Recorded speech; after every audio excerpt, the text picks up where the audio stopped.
If you are planning to stand your ground regarding your civil rights, here are a few things you might want to do.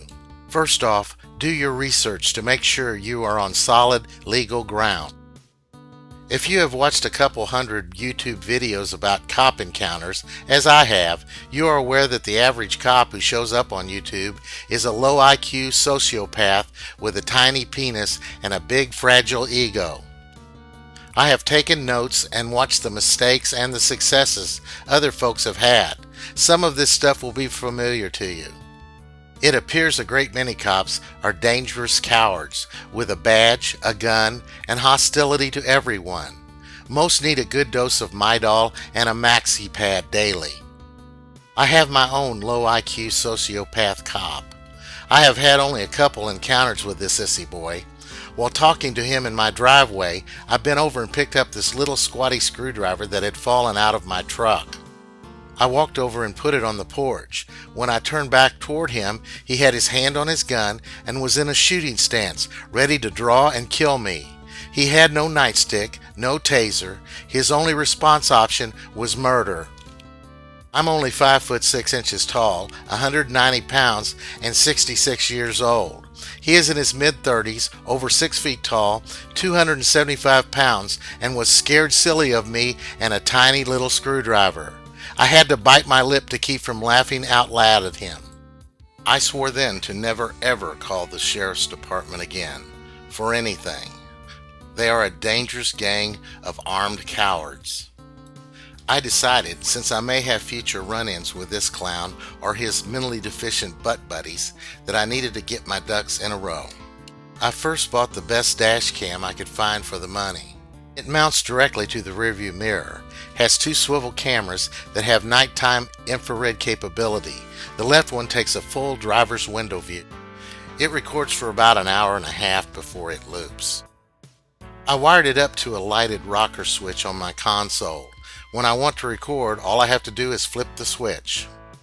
It shows me what views it is recording for about 10 seconds, then becomes a regular rearview mirror in appearance. Just having one method to record is too close to having none. I have a smartphone with instant upload to the cloud. I also have a standard digital video camera I attach to the passenger side window. If I am pulled over, all 3 recording devices are launched. You can't be too careful. On my visor I have what I call my rights kit that I have assembled. I also have a pocket constitution and a small plastic clipboard. We'll tell you more about that in a bit. In my rights kit, I have my up-to-date registration and proof of insurance on the ready. I can't believe so many of those who stand up for their rights don't have this stuff up to date and ready to hand out the window. It puts you at a disadvantage to be lacking current documents. The plan is to take control of the situation from the get-go and never relinquish your dominance when dealing with the cops. First out of the kit is the rights card. It is a double-sided, laminated business card that states my rights and my intent not to waive a single one of them. It invokes the 5th and instructs the cop not to ask you any questions without your attorney present. Hand one of these out the window to the cop with your license at all traffic stops. It sets the rules for the cop to follow. From this point on, do not say a single word.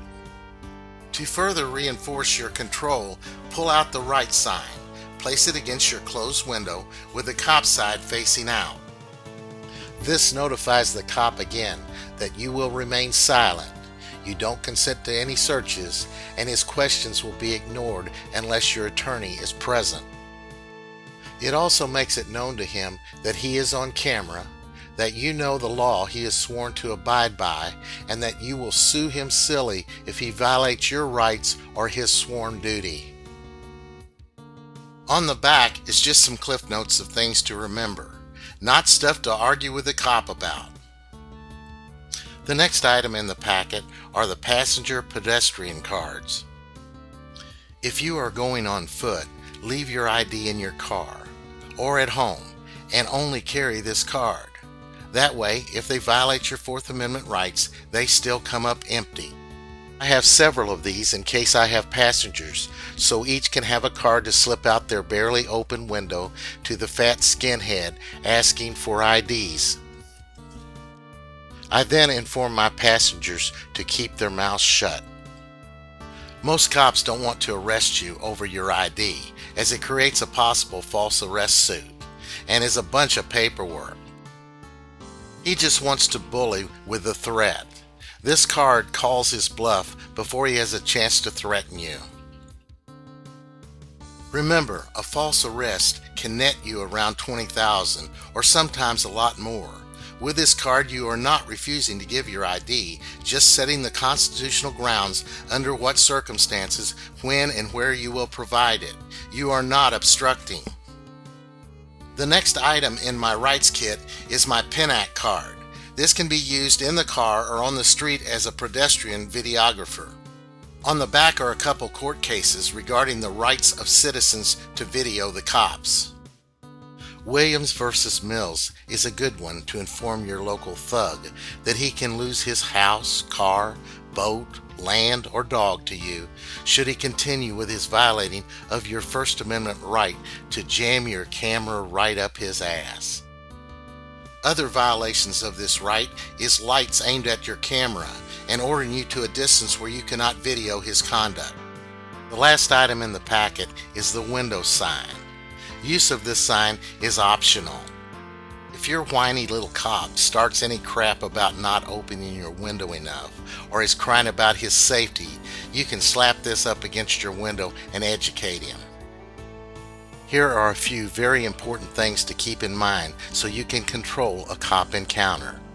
Number 1, shut the hell up. Do not expose yourself to the cops. They will realize quickly that you are in control and not them. They are control freaks, so they will turn into spoiled children. A set of window vents like I have on my car can give you added protection. Never put your window down more than 1.5 inches. Just enough for you to pass your paperwork to the cop and him to slip it back to you.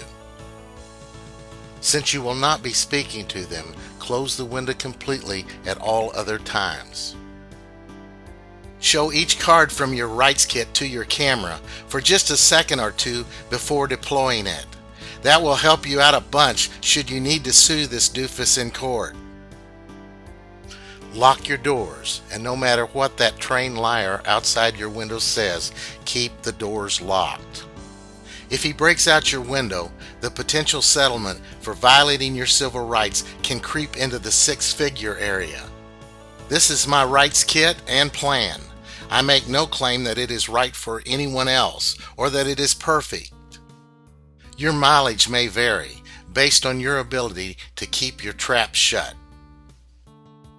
What I like most about this rights kit is it gives you an authoritative, uninterrupted voice to make your constitutional position clear, while at the same time silencing the cop with the 5th and 6th Amendment. You do this without saying a single word. Anything the cop says to you or question he asks becomes a constitutional rights violation. The longer he messes with you, the deeper in shit he digs himself, and he does it all on video. Being a Vietnam vet who has been shot at multiple times, lived through mortar and rocket attacks, I have little fear of much in this world. Try not to be scared, because the vast majority of cops are stupid dolts, easily circumvented, much like those bullies in middle school. You just need to be prepared. If they claim that you need to lower the window so they can pass their clipboard through, you can hold up your little clipboard and tell them that you don't need it. To fill the time not talking to the cops and them not able to talk to you, you can get out your pocket constitution and read the amendments they would readily violate if given the chance. I hope if you got nothing else from this video that you know to invoke the 5th and then not say another word. Good luck. If you would like your very own rights kit, visit www.rightskit.com.